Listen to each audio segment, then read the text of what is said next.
All right.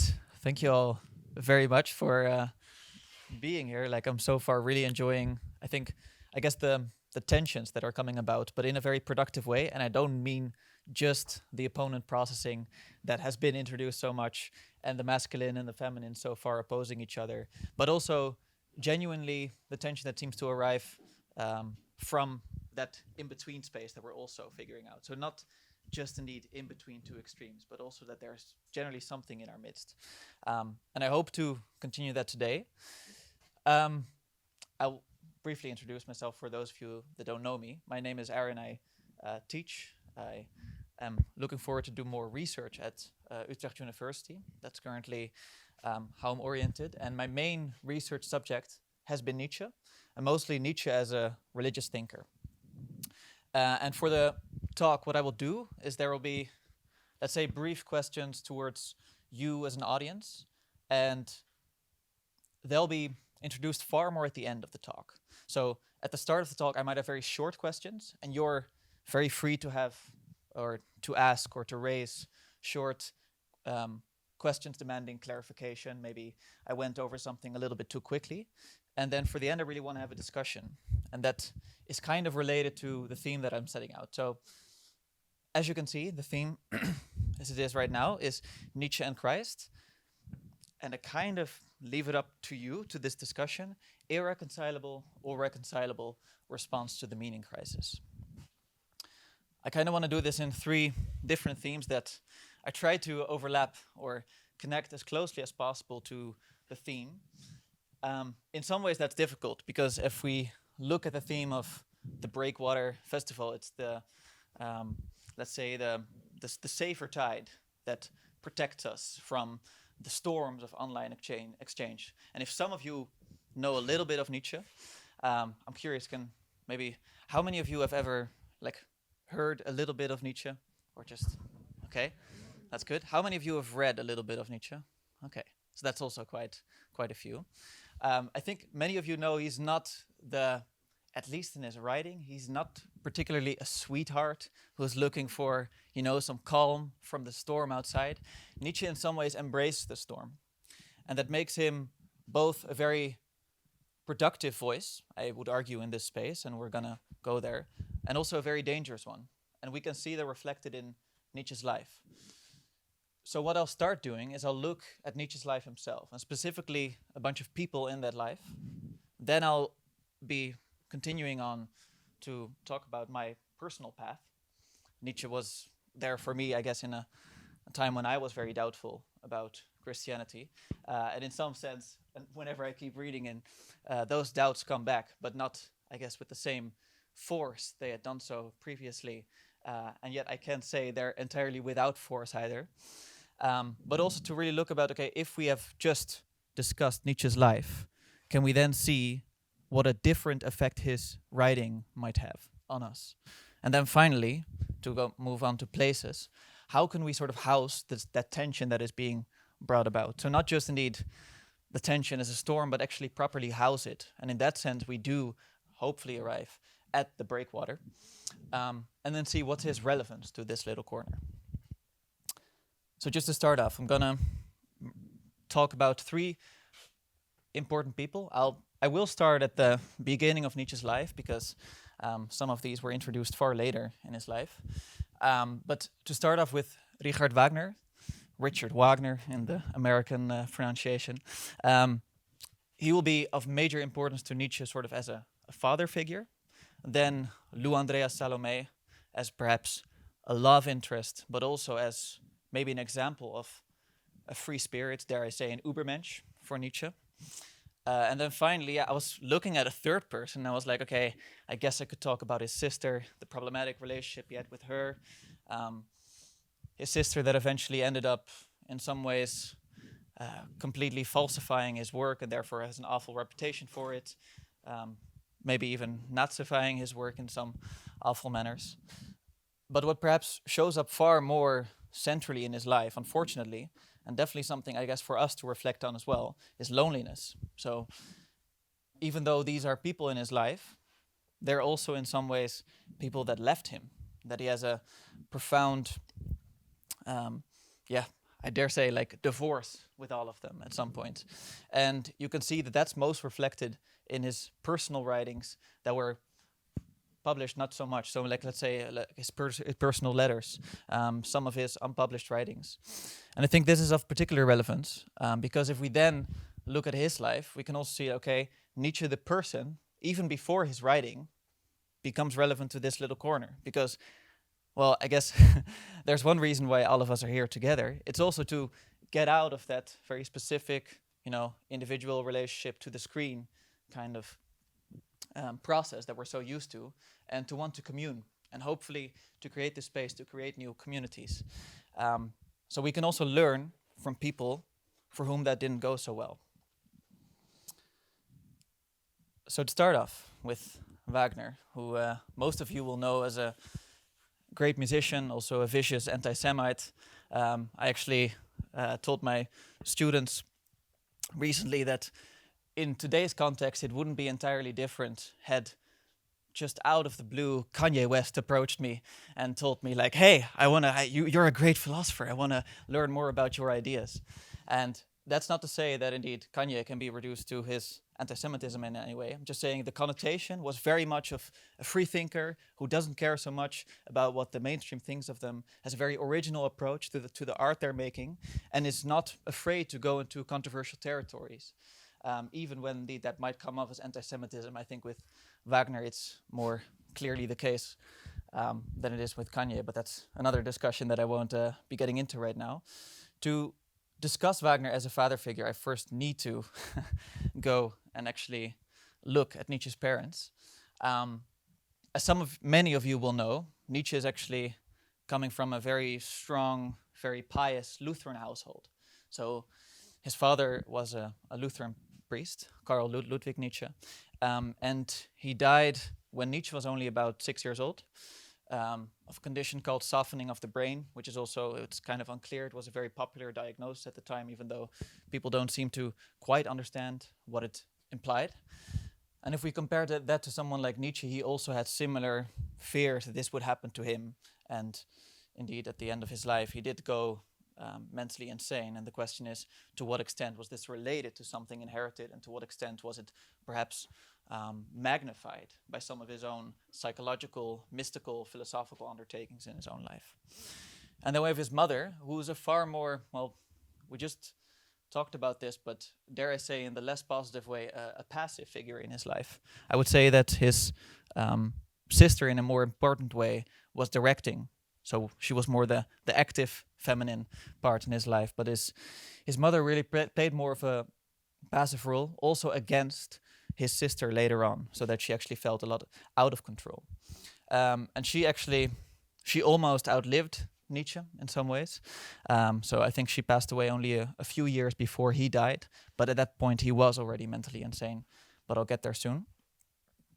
And if we look at the young Nietzsche, I think this is him at about 14 years old, kind of still without the mustache, which would later on come about as a mask. But we can see him posing sort of as a almost Napoleon-esque, Napoleon would become a very important figure for him. And already being interested in, even though he's a very pious young boy here still, so he's still very much believing in God, he also becomes interested in military values. So there seems to already be this tension coming up here. And it's kind of difficult to really pin this down when this started. But I would say that Nietzsche, in a very important manner, he was called the little priest, So like he was, and you can look at his old writings, it's some of them are actually filled with prayers to God, saying he's going to dedicate his life to God. And at the same time, we see someone coming up incredibly smart, incredibly talented, that when he starts to go to school, to university, he becomes interested in the classics, and he is afraid that something has been lost. So that's something that is worthy of context. I actually have a brief question for you, Paul. Can you tell me a little bit about what was it like sort of to grow up in a household where your father was a pastor? What kind of expectations are there on you, so that we can maybe understand Nietzsche the person a little bit better? My parents didn't put any expectation on me with respect to following in the family business. My father didn't put any of that expectation on me. Others in the church, they'd call me Little Rev. So, I was the only son. I had two sisters. So there was some of that, and I know that I did internalize that pressure, and so then I, in many ways, responded against it for a very long time. That I was not going to follow in my father's footsteps, even though I eventually did. But I self-consciously tried very hard to not do that. and how come you eventually did? I know that might be a long story, but tell me, like, how did you get over that pressure? Because clearly, like, for Nietzsche, this stayed an issue. So I want to stay with attention a little bit. It came in stages. So I decided to go to seminary because I found I enjoyed theology, and I liked biblical studies, and I liked leading Bible studies and doing the ministry that was appropriate to a college student. So I went to seminary and I said, I'm going to go to seminary, but I'm not going to pastor a local church. So then after that, I went to become a foreign missionary. And I said, okay, I'm going to be a foreign missionary. I'm not going to pastor a local church. But then when, for certain reasons, we came back to the States, then I tried hard not to pastor a local church. And then I very quickly realized, why am I resisting this so much? That's dumb. I could actually make a better living and enjoy what I was doing more if I did it. And so I found myself doing something very, very similar to what my father did, and very quickly deciding, I really like this. So it was a process of resisting and slowly giving in to what seemed to be what I was suited for. Right. So eventually I gave into it and found I enjoyed it. Okay, thank you. Well, that's actually, God bless your soul, because I guess that is a much better path eventually. Even though, than what happened to little Nietzsche. Even though maybe his name, I'm not sure yet, but his name might be more famous in world history. But we'll find out soon enough, obviously. Yes, because Nietzsche, like he was not satisfied. So he really felt, and this is partly to do. So I'm curious if it also played a role, but we can talk about that later. Like the fact that obviously his father had passed away. So for him, it was just this attachment to the spiritual father, and he is trying to see, like, is that enough by itself? And I don't think he's properly been able to struggle with the trauma of losing his physical father. So we now find that maybe at a later age, when he starts studying, he takes up the works of Schopenhauer. Some of you who have maybe followed, it's a great picture. Some of you have maybe listened to John Vervaeke's Awakening to the Meaning Crisis lectures, are a little bit aware of the context in which Schopenhauer operates. And it's kind of at this counterpoint of philosophy, where philosophy has gone through an enlightenment stage. So it became much more rational in some ways. We see the first critics coming up with people like Rousseau, but then at the same time, people like Kant then kind of saving it and trying to prove that indeed everything we understand in the world can be explained rationally, partly because of the structure we impose on the world. It's a very simple, concise explanation of Kant, because obviously it goes way more in depth. And we can see that people like the Romantics and eventually like Schopenhauer took some issue with this, because they felt that, okay, that's very nice in some ways that I can explain things rationally, but I don't really feel it accounts for my experience of the way the world is and it unfolds itself. It doesn't feel like it always conforms to these rational processes. And actually, if I follow Kant's argument to its logical conclusion, then it would be that, okay, I can only understand the world to the extent that I can study the rational structure that I impose upon it. And in some ways that means distancing myself far more from the world. So let's think about the Impressionists, the Romantics. This was a huge art movement. It became far more interesting to look at, okay, can I maybe get in touch with the world not by being rational, but by doing the opposite? Because if by being rational I get, away from the world, this is something that Vervaeke also speaks to, then maybe, and this was obviously, according to Vervaeke, a huge mistake, by being irrational, I can get closer to the world. And we see this somewhat, so people just do this methodologically in their art, for instance, in their poetry, in their visual arts as well. And someone like Schopenhauer, who is a great fan of music, and I'll get to that in a little bit more because that was an important reason for Nietzsche as well. But Schopenhauer has a whole metaphysics for this. He basically says that indeed what is ruling is not so much indeed our rational understanding of the world. No, that's actually profoundly disconnected with the way the world actually is, because the world as it actually is chaotic. It's an arbitrary will to live in some ways. And therefore, life is suffering. And we can see that Nietzsche, who was suffering, actually found, I would say, some kind of religious home in Schopenhauer. It wasn't a very optimistic home, let's be real, but it was something that he could house, for his time, his profound sadness over him slowly getting doubts about God and the role that God was playing in his life. Obviously, his own father passing away. And this became very problematic for him. And Schopenhauer, he had this thought that maybe, something like music, and in that sense, Schopenhauer was also Platonic. The visual art we have in our world, that's just, a representation of a representation, because it doesn't actually refer to anything directly. But something like music, it doesn't represent anything. It's just there. It's a direct connection with the world. So something like music gives us a refuge to go into where we can find that meaning. And that was something that Nietzsche took very seriously. And because Nietzsche was so focused on Schopenhauer's works, he slowly got a reputation. He was appointed a professorship at the age of 24, which was kind of unheard of in his time. And still is in many cases, I should say, definitely for me at least, so for many others too. I would say nonetheless that he caught the eye of some people, because there were other fans of Schopenhauer, and that's where I get to Wagner. And Wagner was also interested in, using music in this manner, but then also trying to think of okay, we don't need to just stay pessimistically sort of behind in this worldview. We can also, so Wagner called it Zukunftsmusik, so music of the future. We can impose this in this indeed irrational way, the structure on the world.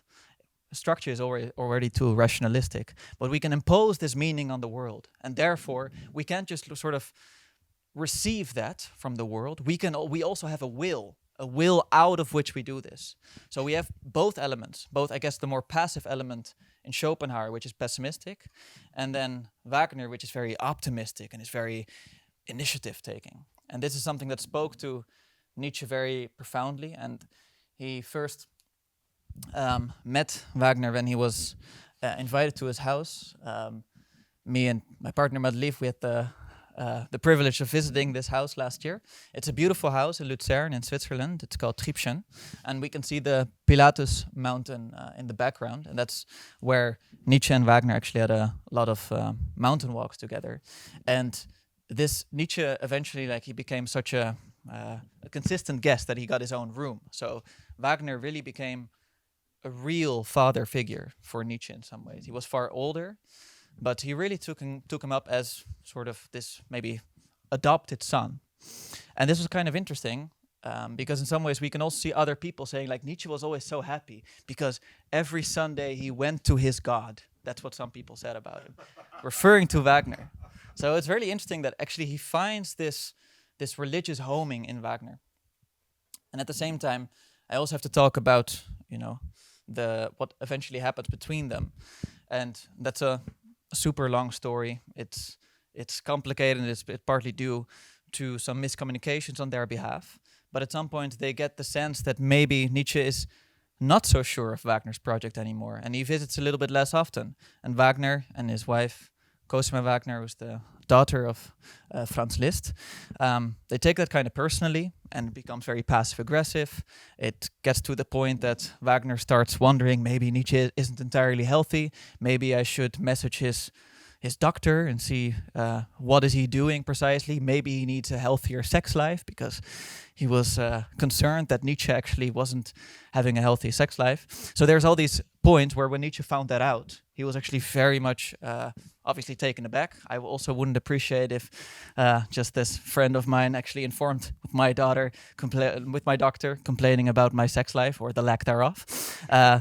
So you can imagine this was quite a shock. But that wasn't the only thing. It was also that Nietzsche actually he noticed more so in Wagner, not so much now the symptom of promise, like, okay, we can think of a new future, but actually a profound escape. And in the whole of Romanticism, and this is when he became anti-romantic, he actually saw like this is just an escape from life. They're just trying to find it in music because they find life intolerable.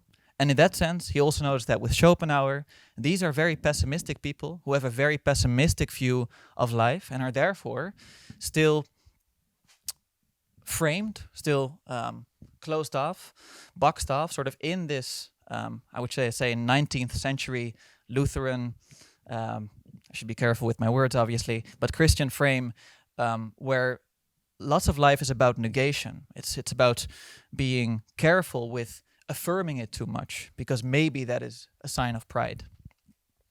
So this is sort of unfortunately, the separation he experienced with Wagner. And that leads us then to Lou Andreas Salome.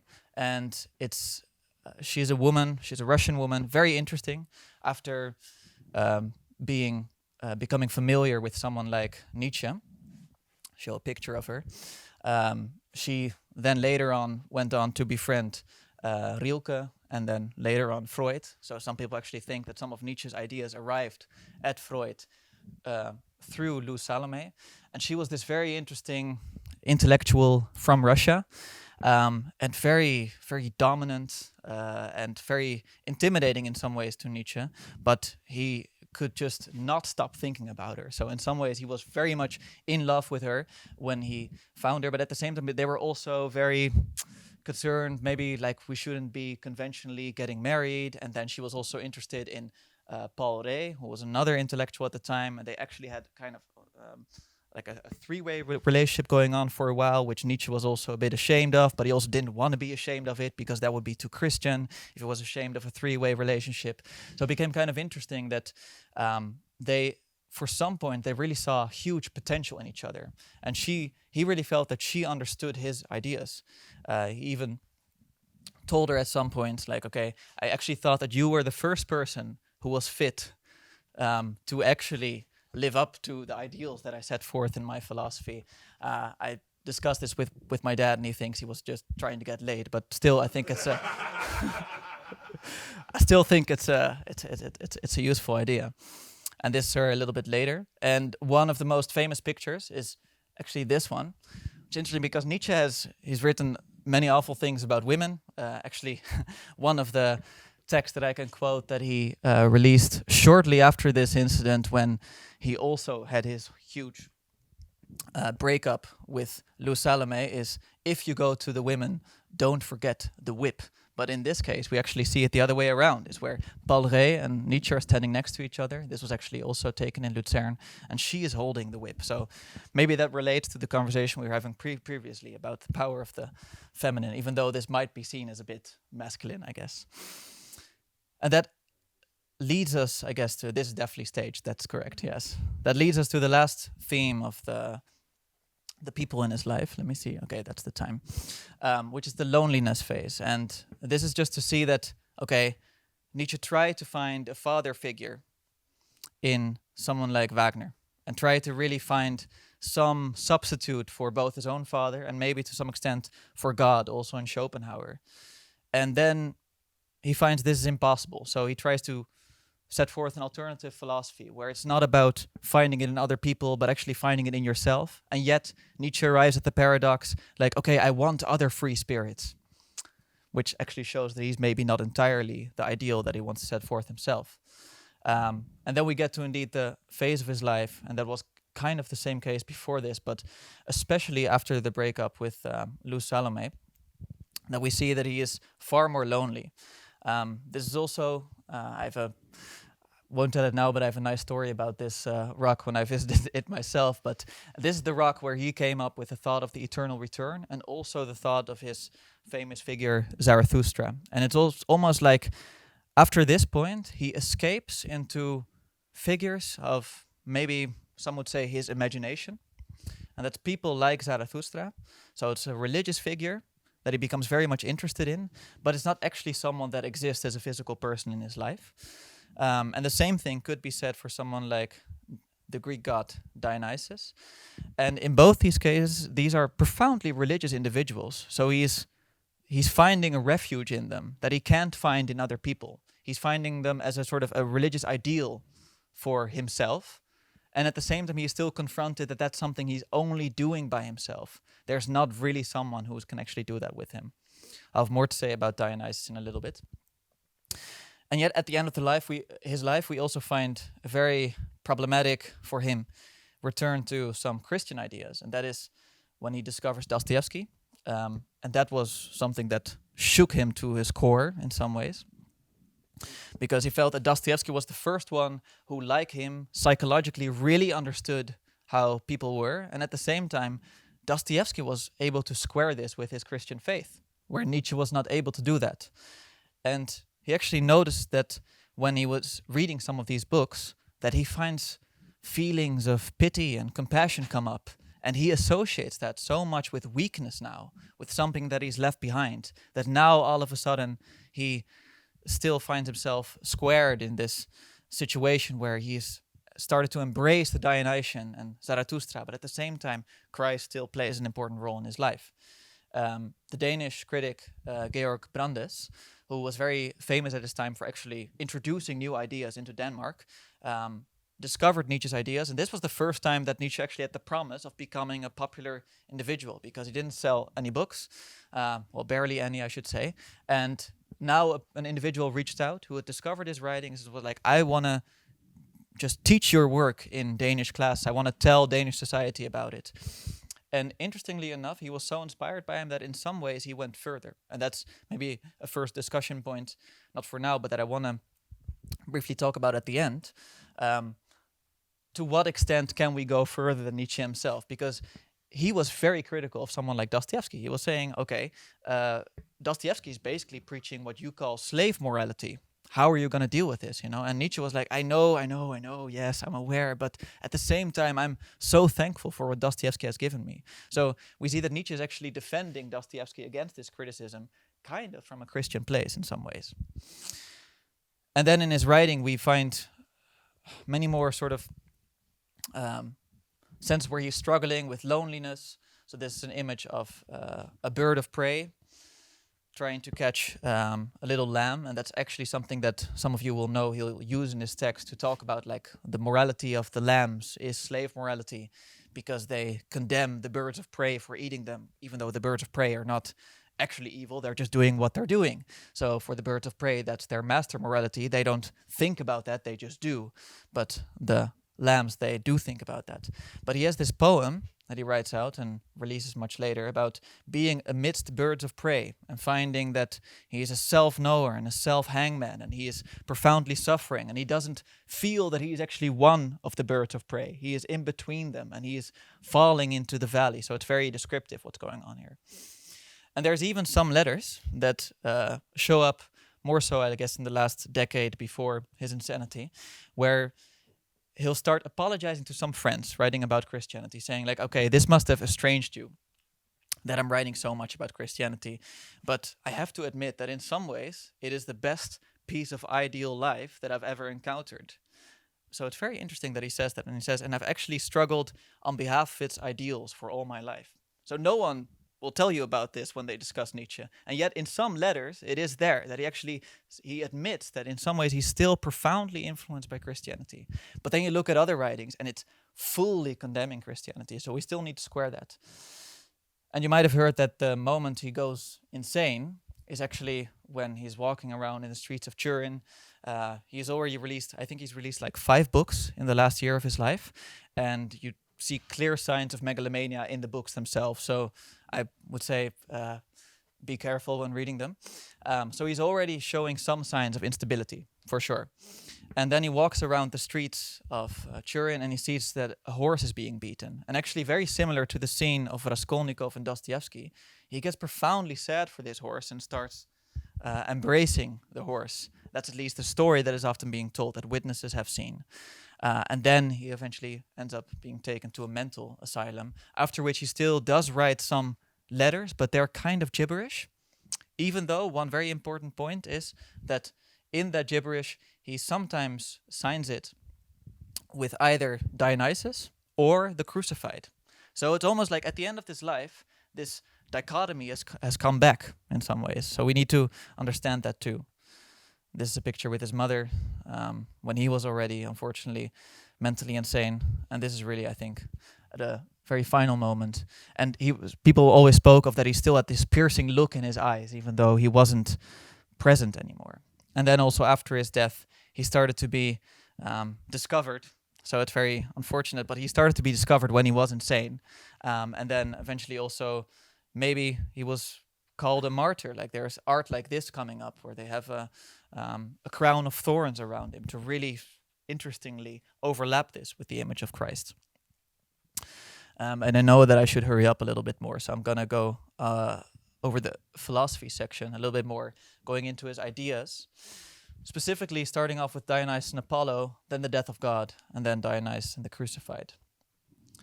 And yes, we've already talked about this. I didn't just add this last minute, but it's clear that for me, that Nietzsche is really interested in coming about with a productive opponent processing.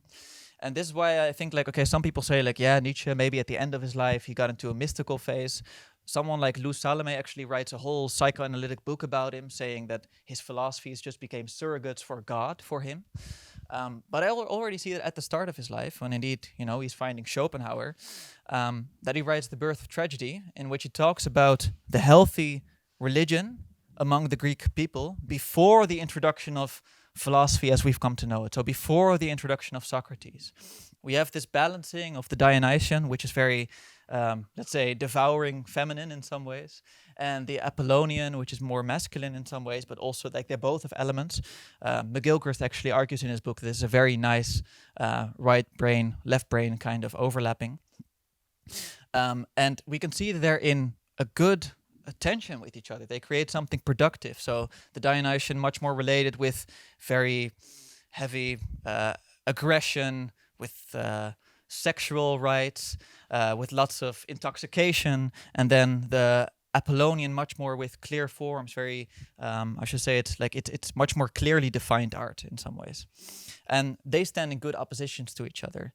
But at the same time, he notices that with the introduction of Socrates, the tragedies that are being written also become less sort of trying to focus on the whole of life and much more on, let's say, what is ordered at the expense of the chaotic. So if we do it very oversimplified, Dionysus would be chaos and Apollo would be order, and they would kind of be, standing opposed to each other. And we find that with the Socratic revolution, it's like, no, we need to look at the eternal ideals. We need to find out what justice is. And in that sense, the chaos of reality actually gets a secondary place as opposed to the order, which is something that we maybe already discussed a little bit today, that we can find in the eternal ideals. And eventually, after Socrates, Vervaeke reference, then we get Plato, and he actually systematizes this far more, which actually makes it worse, because then it becomes even more stable and more fixed. This is clearly a simplified reading of Plato, but it's nonetheless one that is historically relevant in the genealogical sense of how it's been taken up. And that's why for Nietzsche it was inevitable that the death of God was bound to happen. And I won't go into this for too long. We do know that indeed when he talks about the death of God, he says something like, indeed, like it's not just about the fact that God is dead, but as many of you have already heard emphasized, but that we have killed him. There's this collective murder. Like actually someone like René Girard will make a lot out of this, that Nietzsche is the first one to really see like, okay, we're collectively murdering an innocent victim. Something that Girard will take up in a very important manner. And he says that is the necessary conclusion of, in some ways, privileging this ordered part of reality. So let's say the Apollonian, which becomes Socratism, which becomes Platonism, which becomes Christianity, very simplified and unnuanced, but over the chaotic outburst of what reality can also consist in. Because then at some point, by its own search for truth, for for eternity, for stability, for stable morality, stable, how should I say it, truth exactly that exists in the universe, that actually ends up undermining itself, because at some point it finds out, well, maybe this isn't so stable, or maybe indeed we become so much in love with truth that we start doubting the very value of truth itself, and then we get into very muddy territory. And he actually says that even the people that gave arguments for the existence of God were contributing to the death of God in some ways, because they were still trying to systematize it in an important manner, and still trying to box it in, to contain it, to say something, I guess, lightly controversial at this point of the day. And therefore we have indeed like the madman coming up, which is a reference to Diogenes with his lantern, and then just confronting everyone, but also showing profound grief.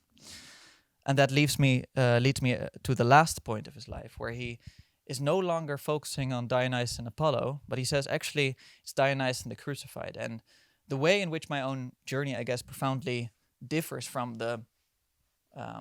my own path, I should say, differs from the traditional understanding of Nietzsche, is that if you look at the traditional understanding, they say something like, okay, Dionysus has now become something like Apollo and Dionysus, and the crucified is just everything that Nietzsche hates.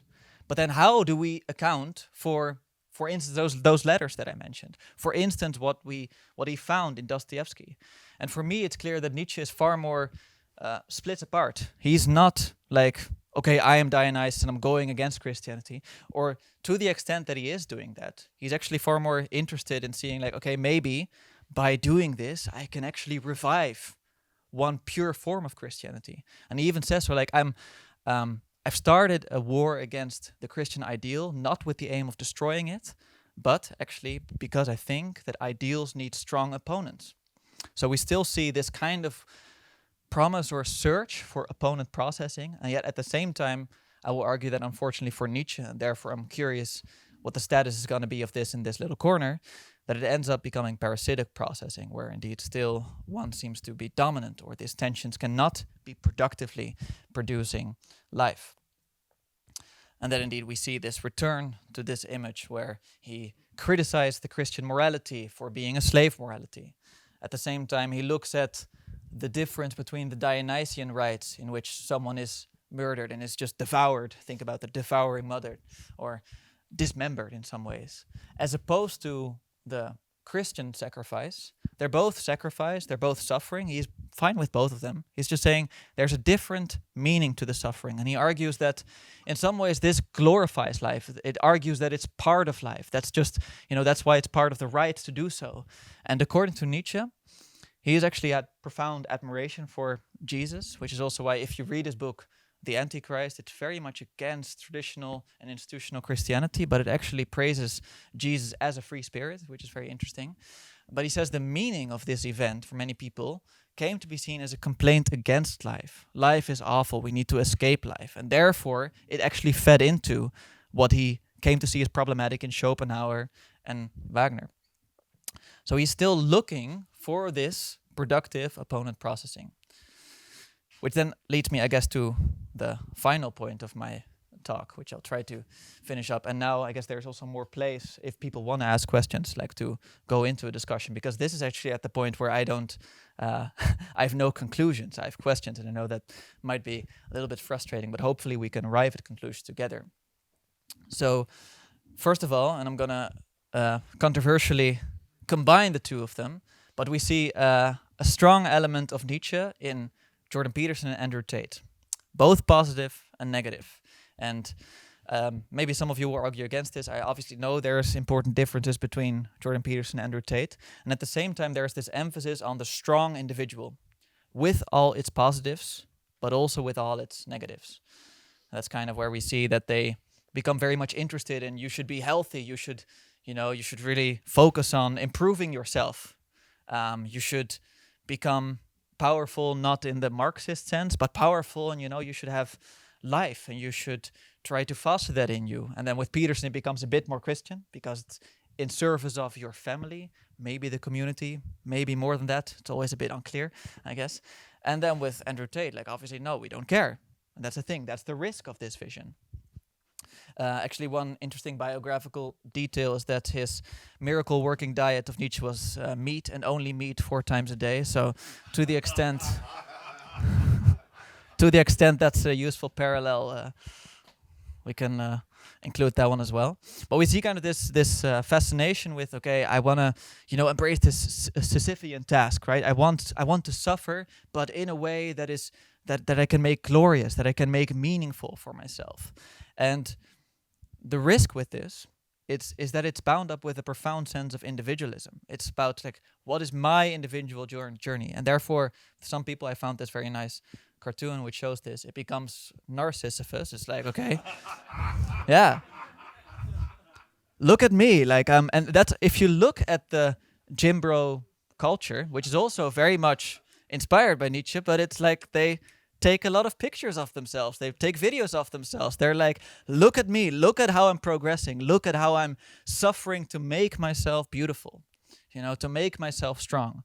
And again, there is positives there. Like, we should not encourage weakness, but there's negatives about the opposite as well. And therefore we can ask, like, this is obviously what Peterson says is also the ideal, which is the Christian ideal. To what extent is this really obtained? So that's the first question that I have. And that indeed leads to the whole übermenschlich question, which I won't go into now.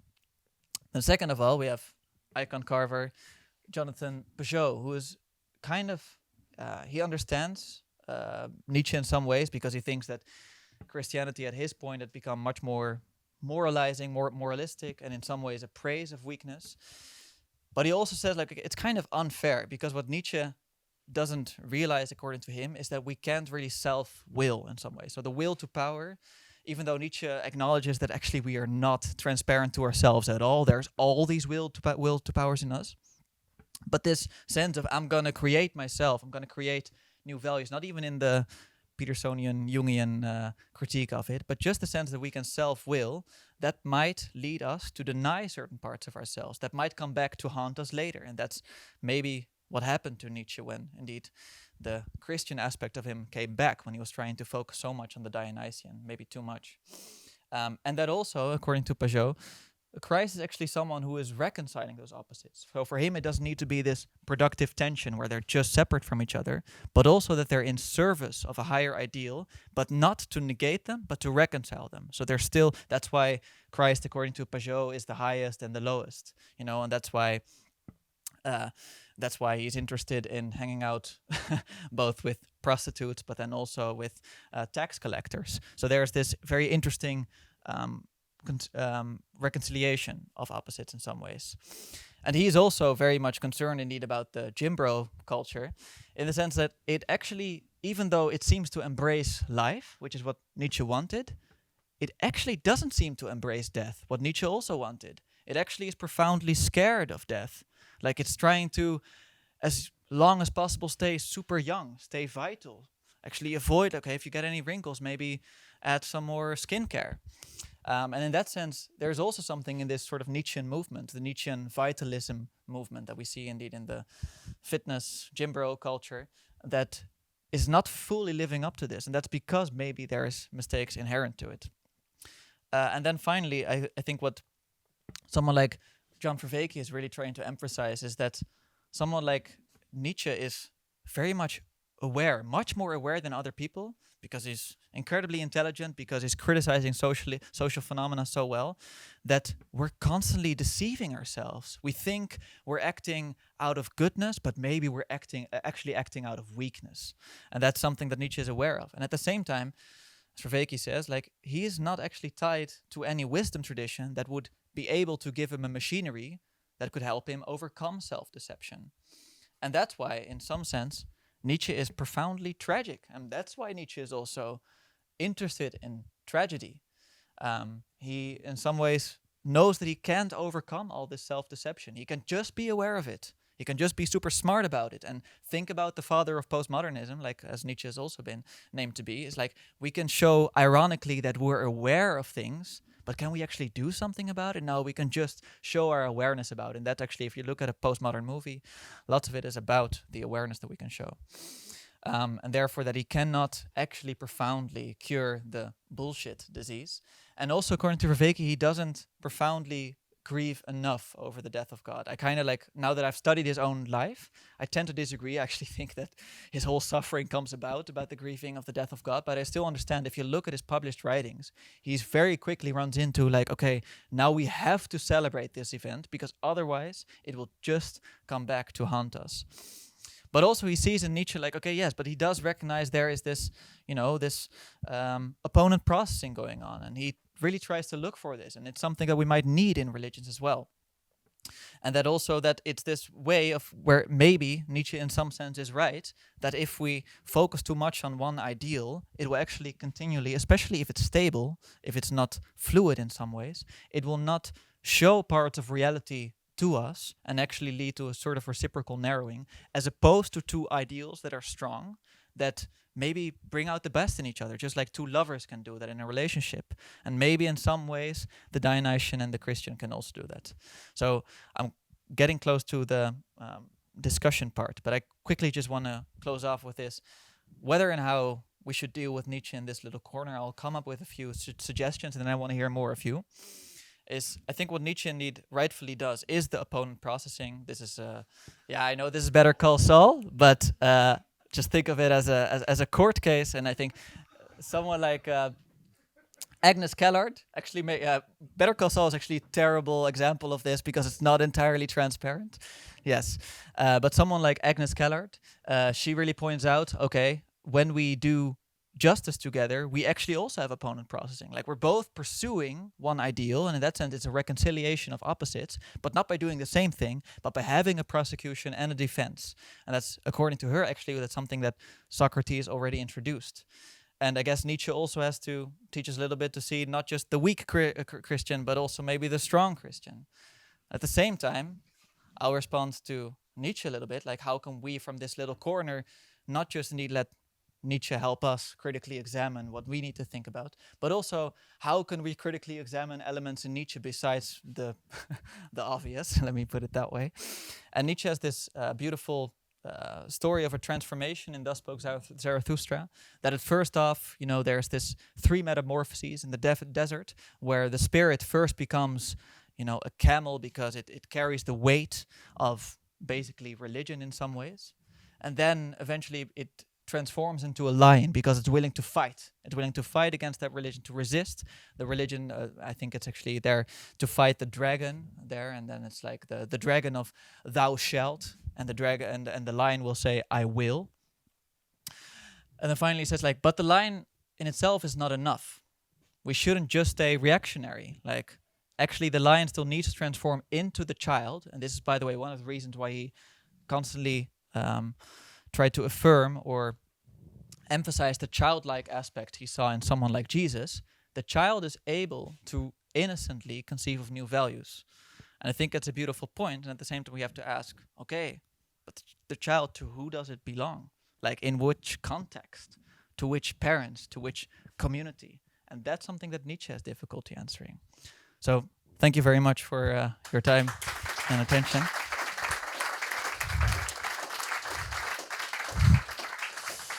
I think we have about 8 minutes, something like that. Yeah. Okay. Just if people have just suggestions, maybe on how do we do this, because obviously I've tried to show both the strengths and the weaknesses of this.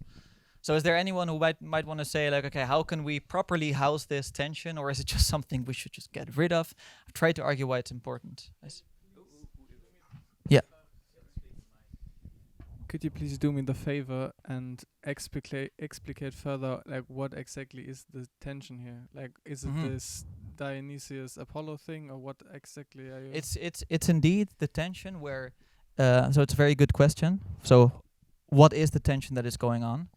So, as you saw the start of my talk, it was the irreconcilable response to the meaning Christ. In some ways, we could even say the tension between someone like Nietzsche himself and someone like Jesus, or someone like Dionysus, as opposed to someone like, well, at the end, the crucified. And again, the crucified is complex because it's not just Jesus, it's actually also the meaning of the symbol of the crucifixion. But to say like, okay, there seems to be a tension in many Christians turning the other cheek and finding power in that, as opposed to indeed self-willing, self-asserting yourself and finding power in that. And how do you find, for instance, balance in that? And that's something that Nietzsche's trying to point out. Like, should we always turn the other cheek, so to say, or should we also assert ourselves in an important manner? But I'm not sure. Like, maybe you have, yeah. I think one thing that I'm really not very familiar with Nietzsche or the scholarship around him, but it seems to me that people leave out the fact that he knew the Christianity he knew was the Protestantism and Catholicism of his time. Mm-hmm. He didn't know Orthodoxy, Mm-hmm. and he You but okay. So that's interesting. and the thing is, if you look, for Yeah. example, I don't know how it was like, what is it, 150 years ago. Uh-huh. But if you go around modern Catholic churches and you look at the what's it, Kreuzgang, the pictures of the crucifixion story. Right. Yeah. Yeah. There's one picture missing, which is the resurrection, Mm-hmm.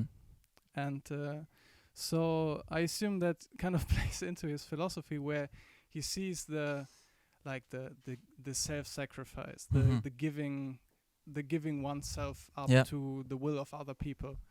But it seems to me that there's this very fundamental key aspect to Christianity, which is the resurrection, Mm-hmm. the victory of the bad things that come from this self-sacrifice, Mm-hmm. is completely missing there. I do think, like, so I think it's a good question. At the same time, I do think that for him, the resurrection in some way still implies that death is something that, we should have victory over. Death is bad. Life is good. And I mean, that sounds like a very commonsensical thing to say, but for him it actually isn't. It still means that in some ways, there's this pessimism about our death and about our mortal life here on earth. So it will still lead us in some ways to, for instance, something he criticized as well, to say like, okay, a hereafter, well, maybe that is for many Christians preferable to this life, because this life is full of mortality. So even though I totally agree, there's a resurrection, it still seems to be that will be problematic for him, because it would still imply like, yes, because this earthly life here, it should be transcended.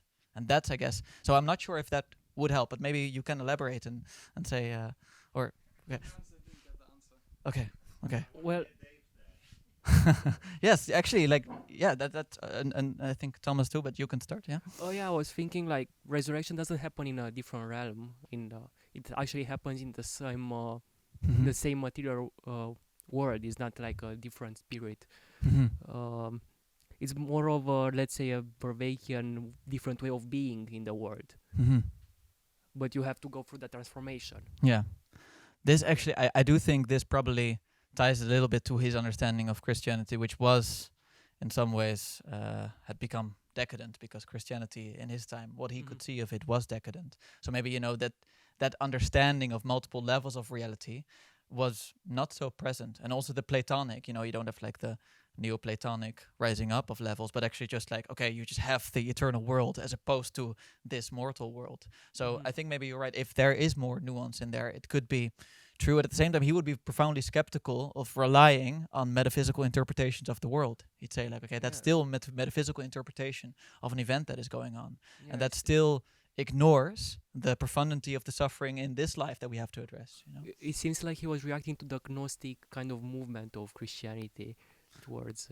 In what way? Can you elaborate? Kind of this like two-story Mhm. kind of way of viewing, like, oh, here's the normal world, and God is like Mhm. second story. Yeah. We have The access the only two world to- mythology, right? In that Yeah, sense. whereas maybe a more traditional Christianity would be like, Mhm. there's like intertwinedness. It's Mhm. like always present. Yeah, that's true. And in it is different possible. So ways. I'm not sure if the 19th century orthodoxy would have saved Nietzsche in some ways, but it is possible that some understanding of it would have. Even like John Vervaeke also mentions that every now and then, that he says like, I'm curious what would have happened to me had I grown up in Jonathan Peugeot's understanding of orthodoxy. So we'll see that. I think, Thomas, we wanted to say something. And then I think in a few minutes we'll need to finish up. And there will be more time, obviously, for discussion. So it's no answers to your question. It's just some further questions. That's good.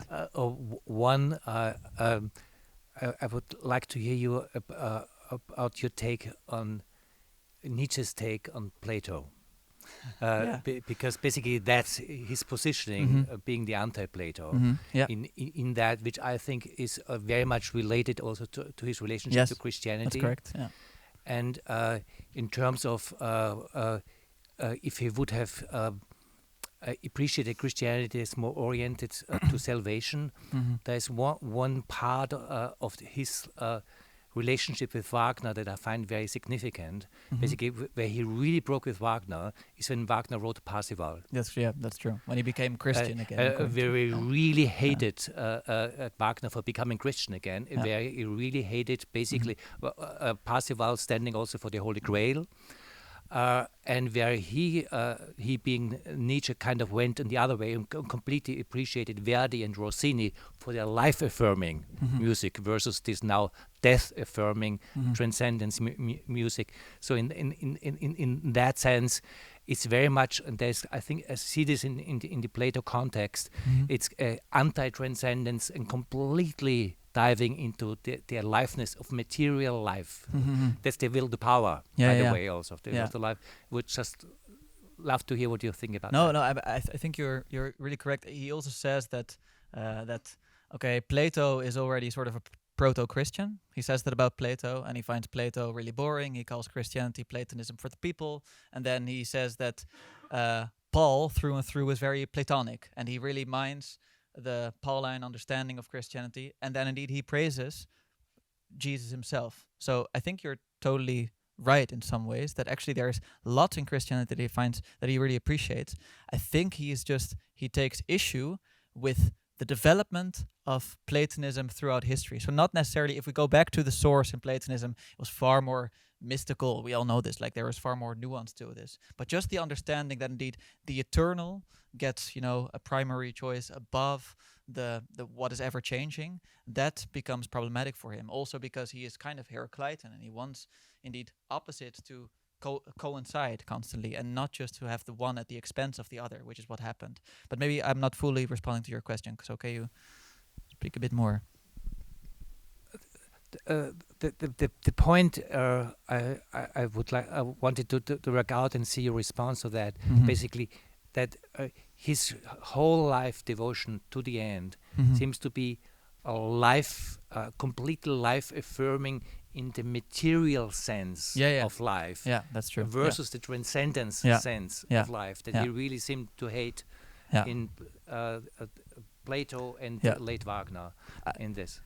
I would say this is a little bit, because I know you have a Heideggerian background, this is a little bit of a Heideggerian understanding of Nietzsche, where he simply reversed Platonism, and he actually, Nietzsche says that in his unpublished works that my philosophy is an inverted Platonism. So there's obviously something to be said for that reading of Nietzsche. That indeed, like for him, it's all material as opposed to the transcendent that is important. And at the same time, then I can square that very easily with this profound obsession with religious individuals. So he writes so much about Zarathustra, about Dionysus, about Jesus. So I still don't know how to square that properly, but I do see what you mean, and in that sense, I guess there is a reading that is valid, but I still think it needs this supplement. Yeah, I think we probably, just one question, or okay. Oh, okay, good. No, that's great. That's great. I thought, sorry, I don't know your name, but Dave's dad actually had a question. Oh, didn't you have a question? Did you have a question? Oh, okay. Well, then it's all good.